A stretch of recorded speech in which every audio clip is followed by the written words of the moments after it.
Alhamdulillah. Alhamdulillahilladzi birahmatihi yatarahamu ibaduhul mu'minun. Asyhadu an la ilaha illallah wahdahu la syarikalah wa asyhadu anna Muhammadan abduhu wa rasuluh, amma ba'dah. Fasma'u wa tafakkaru wa tadabbaru ma qala Allah ta'ala Qur'anan ajaban wa arabiyyan wa syifaan wa busra wa hudal muttaqin. A'udzu billahi samiil alimi minasyaitonir rajim min hamadhihi wa nafhihi wa naf. Ya ayyuhalladzina amanu tubu ilallahi taubatan nasuha. Al-ayah. Ihwata iman rahimakumullah, pecinta kajian online PC Persatuan Islam Bala Endah. Berangkat dari keyakinan kita kepada Allah Subhanahu wa Ta'ala, daripada tauhid rububiyah, bahwa kita meyakini diciptakan oleh Allah Subhanahu wa Ta'ala. Kita meyakini Allah sebagai pencipta kita. Otomatis Allah mengetahui kekurangan dan kelebihan kita. Kekurangan-kekurangan yang Allah berikan kepada kita sangat banyak sekali. Di samping kita juga banyak kelebihan dan keutamaannya. Di antara kekurangan kita selaku manusia, yaitu kita tidak akan bisa keluar daripada nista kesalahan. Tidak ada manusia yang tidak bisa lepas dari dosa, nista, dan kesalahan. Sebab itu sudah difitrahkan oleh Allah Subhanahu wa Ta'ala. Kullu bani adama khata'un wa kharul khata'ina at-tawabun. Yang namanya manusia itu, yang namanya turunan Adam itu, pasti dia itu adalah pendosa. Pernah berbuat salah, pernah berbuat kehilapan. Dan sebaik-baiknya yang berbuat salah adalah orang yang bertobat kembali kepada Allah Subhanahu wa Ta'ala. Ketika Allah menciptakan kita, menggariskan kita, tidak bisa lepas daripada kesalahan dan kehilafan. Tapi Allah juga memberikan solusi supaya kita bersih daripada kesalahan itu. Solusi atau jalan keluar daripada kesalahan itu, sehingga kita datang kembali kepada Allah nanti bersih daripada dosa-dosa dan nista-nista kesalahan kita, yaitu dengan cara bertobat kepada Allah Subhanahu wa Ta'ala. Tetapi ketika kita akan bertobat kepada Allah Subhanahu wa Ta'ala, kita harus berani dan mau menerima konsekuensi daripada tobat, pengampunan yang akan Allah berikan kepada kita. Kalau kita tidak mau menerima konsekuensinya, mustahil kita akan berani dan mampu untuk bertobat kepada Allah Subhanahu wa Ta'ala dalam bingkai ingin menerima pengampunan magfirah daripadanya. Konsekuensi yang pertama adalah hilangkan rasa ananiyah, rasa egois, rasa kesombongan, dan ketakaburan. Sepanjang hati kita ada egois, ada ananiyah, ada kesombongan, yakin kita tidak akan merasa kita berbuat salah. Kita tidak akan merasa kita berbuat kehilafan.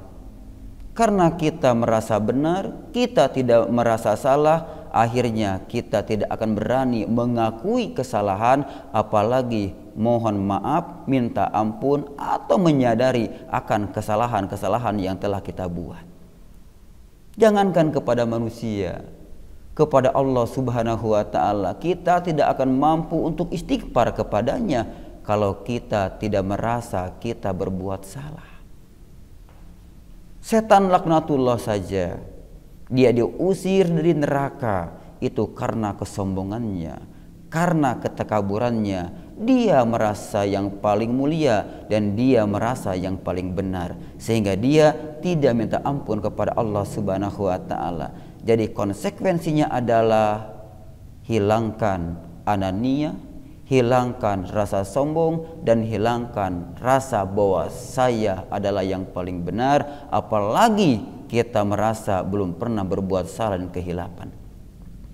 Yang kedua adalah harus siap menerima dan melalui apa yang harus dilakukan dan apa yang harus diterima setelah kita mengerjakan sesuatu yang dalam kacamata agama, kacamata Allah Subhanahu wa taala, kita berbuat salah, maka konsekuensinya kita harus siap menerimanya.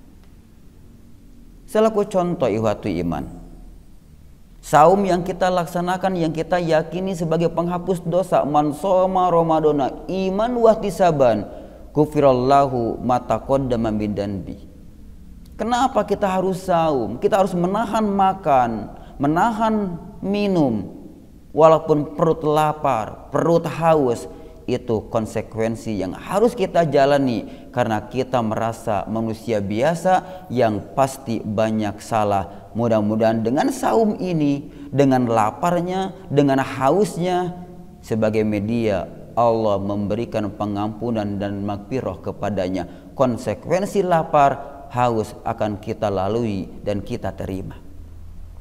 Malah ihwatu iman rahimakumullah, dalam sebuah hadis Imam Muslim yang agak panjang, Rasul pernah kedatangan seorang perempuan hubla minaz zinah. Dia hamil dikarenakan jinah. Dia datang kepada Rasul mengatakan, asabtu haddan fa'akimhu alayya. Aku telah mengerjakan sesuatu yang melanggar aturan Allah. Aku telah berbuat dosa. Dirikanlah, kenakanlah kepadaku aturan Allah, hukuman Allah. Apakah ketika dia telah jinah datang kepada Rasul ingin dihukum oleh aturan Allah, dia siap menerima konsekuensinya? Pasti dia sudah tahu. Kalau mungkin gadis dengan bujangan yang melakukan jinah, dia akan paham, dia akan dijilid 100 kali di tempat terbuka yang membuat dia malu. Kalau mungkin dia yang telah menikah, dia akan dirajam sampai meninggal di tempat umum, dia akan mati dan dia juga akan merasa malu. Tapi konsekuensi itu dia lewati. Konsekuensi itu dia siap menerima. Demi apa? Demi mengharapkan ridho dan maghfirah daripada Allah Subhanahu wa taala. Dia datang kepada Rasul, parujimat summa sholat. Kemudian Rasul merajamnya, tetapi setelah dia meninggal, Rasul menyolati perempuan itu. Umar bin Khattab merasa aneh. Kenapa seorang perempuan yang telah berbuat dosa besar, Rasul menyolatinya? Dia bertanya kepada Rasul, Rasul, kenapa engkau menyolatinya? Rasul mengatakan, khal wajadta taubatan abdola min anjadat bin nafsi halillah. Wahai Umar, apakah engkau mendapatkan satu tobat yang lebih utama, yang lebih bagus, yang lebih ideal dibandingkan dengan orang yang menyerahkan dirinya kepada Allah Subhanahu wa taala untuk mendapatkan maghfirah daripada Allah Subhanahu wa taala? Perempuan itu tahu dia akan mati. Perempuan itu tahu dia akan dirajam, tapi dia siap menerimanya sebagai konsekuensi daripada dosa dan kesalahan dan dia telah berbuat. Mudah-mudahan Allah Subhanahu wa taala menjadikan kita sebagai manusia, umat Islam yang menyadari diri bahwa kita manusia biasa yang tidak akan lepas daripada dosa dan kesalahan.